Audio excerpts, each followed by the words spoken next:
Top 7 things confident people never do. People assume confidence is loud. They picture someone who speaks first, fills every silence, takes up the most space in the room. But spend time around genuinely confident people, the kind who are settled in themselves rather than performing for an audience, and you notice something different. They are often quieter than you expect. And what stands out is not what they do. It is what they consistently do not do. Confidence, it turns out, is defined as much by absence as by action. There are specific things confident people have simply stopped doing, and the absence of those things is what makes the confidence visible. These are the 7 things confident people never do. Number 7. They never perform for approval. Insecure behavior often looks like effort. Talking louder. Name-dropping. Steering every conversation back toward an accomplishment. It is exhausting to do and exhausting to witness, because underneath it is a quiet question being asked over and over. Do you think I am impressive? Confident people stop asking that question, not because they no longer care what others think, but because they have stopped needing the answer in order to function. Psychologist Albert Bandura's research on self-efficacy, developed across decades beginning in the 1970s, found that people with a strong internal sense of competence rely less on external validation to regulate their behavior. Their actions are driven by internal standards rather than by the anticipated reaction of an audience. This does not mean confident people are indifferent to other people's opinions. It means they have stopped performing for them. There is a real difference between wanting to be respected and needing to be told you are respected. Confident people want the first. They have released their grip on the second. Number 6. They never make every silence their job to fill. Watch an insecure person in a quiet moment, a pause in conversation, a lull at a dinner table, an awkward gap after a question, and you will often see them rush to fill it. Silence feels to many people like evidence that something has gone wrong. Confident people let silence exist. Research on conversational dynamics, including work by sociolinguist Deborah Tannen, has documented significant cultural and individual variation in comfort with silence, and has found that the discomfort with pauses is frequently driven by anxiety rather than by any actual social rule being violated.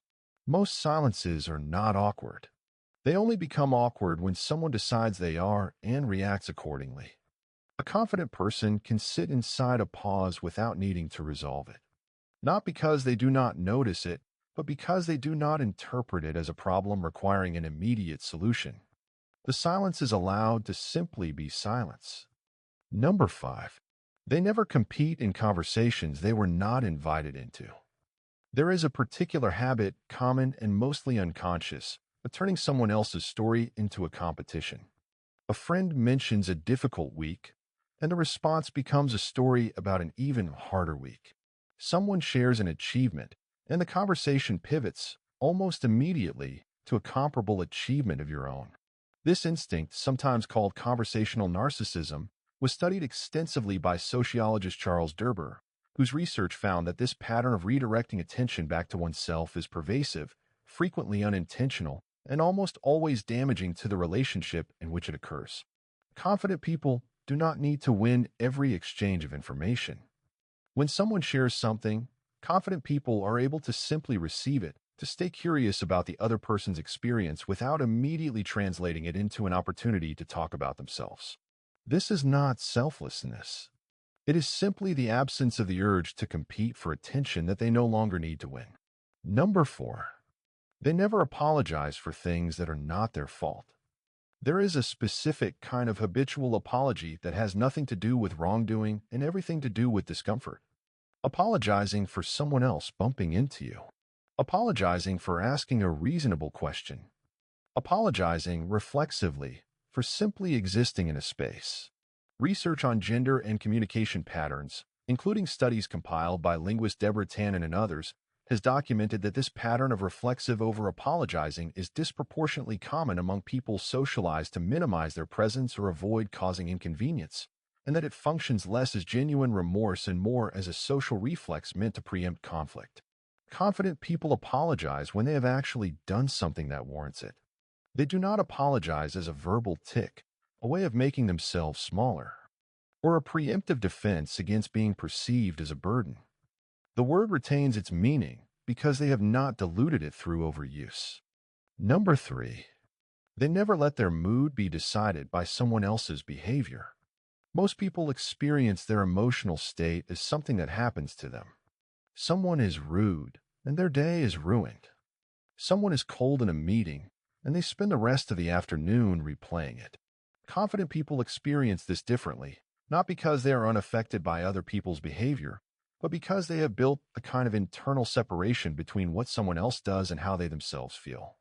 This relates to the concept of an internal locus of control, a framework developed by psychologist Julian Rotter in 1966, which distinguishes between people who believe their outcomes are primarily determined by their own actions and internal state versus people who believe their outcomes are primarily determined by external forces, including other people's moods and reactions.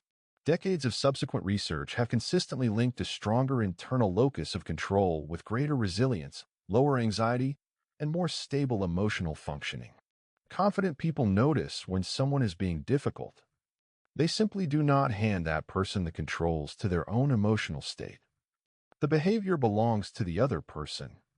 The reaction is a choice, and confident people have learned to make it deliberately rather than automatically. Number 2. They never pretend to know something they do not. Insecurity often disguises itself as expertise.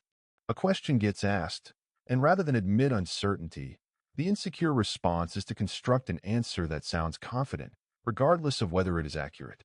Confident people do the opposite, and it is one of the most reliable signals of genuine confidence available. They say plainly, "I do not know." Research on intellectual humility, a growing area of study in personality and social psychology, has found that the willingness to openly acknowledge the limits of one's own knowledge is strongly associated with both high our actual competence and greater social trust. Counterintuitively, people who admit uncertainty are frequently perceived as more credible, not less, because the admission signals that when they do claim to know something, they actually mean it. The person who needs to seem like they know everything is usually protecting something fragile. The person who can say, "I do not know, but I will find out," has nothing to protect. Their credibility does not depend on never being wrong.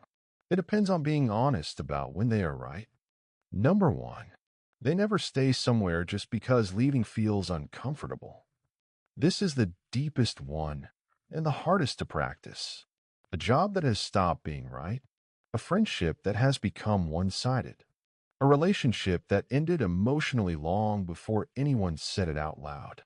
The situation is over in every way that matters, except that ending it requires a conversation, a confrontation, a period of discomfort that feels worse in the moment than simply continuing. Insecure decision-making frequently prioritizes the avoidance of short-term discomfort over the achievement of long-term alignment. It is easier to stay in something wrong than to face the discomfort of leaving it. Research on sunk cost reasoning, extensively documented by behavioral economists including Hal Arks and Catherine Bloomer, has shown that people consistently make decisions based on past investment rather than future value, continuing to pour time and energy into situations specifically because they have already invested time and energy into them, regardless of whether continuing actually serves them. Confident people are not immune to this bias, but they recognize it faster, and they are more willing to absorb the short-term discomfort of leaving in exchange for the long-term relief of no longer being somewhere that no longer fits. They understand that the discomfort of leaving is temporary, and the discomfort of staying in the wrong place indefinitely is not. None of these 7 things require performing differently. They require, instead, the quiet removal of behaviors that confidence has simply made unnecessary. Not performing for approval. Not fearing silence. Not competing for attention. Not over-apologizing. Not outsourcing your mood. Not pretending to know things you do not. Not staying somewhere out of fear of the discomfort of leaving. Confidence is not loud. It is what is left when the noise of insecurity has been quietly removed.